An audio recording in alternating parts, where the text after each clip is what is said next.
उम्र हो गई है।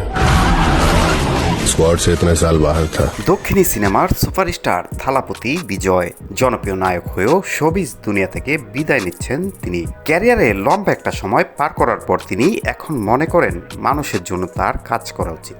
সেই ভাবনা থেকে রাজনীতিতে পা রেখেছেন, গঠন করেছেন নিজের রাজনৈতিক দল। 2024 সালের ফেব্রুয়ারিতে রাজনৈতিক দল গঠনের ঘোষণা দিয়ে 2026 সালের তামিলনাড়ু বিধানসভা নির্বাচনে প্রতিদ্বন্দ্বিতার পরিকল্পনা করেছেন তিনি। এদিকে চেন্নাইয়ে পবিত্র রমজান মাস উপলক্ষে এক বিশাল ইফতার পার্টির আয়োজন করেছেন থালাপতি বিজয়। সামাজিক মাধ্যমে ঘুরছে দক্ষিণী তারকা ও রাজনীতিবিদ থালাপতি বিজয়ের একটি ভিডিও, যেখানে তাকে দেখা গেছে ইসলামী পোশাকে, মাথায় টুপিও ছিল। এরই মধ্যে ভিডিওটি বেশ ভাইরাল হয়েছে। অনেকেই জানতে চাইছেন এর পেছনের কারণ কি।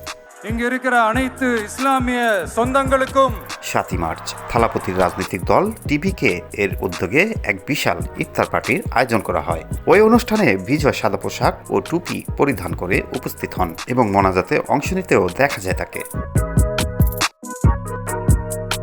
ভারতীয় সংবাদ মাধ্যমের এক প্রতিবেদনে বলা হয়েছে, থালাপতি বিজয় এদিন রোজা রেখেছিলেন। তিনি ইফতার ও নামাজে অংশ নেন। YMCA গ্রাউন্ডস রয়াপেট্টাতে অনুষ্ঠিত হয় এ ইফতার party.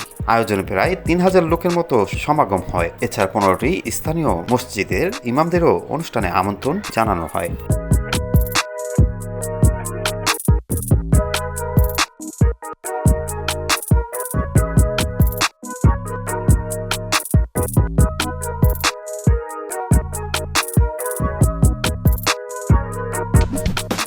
Media Gunjan, enjoy your life with entertainment.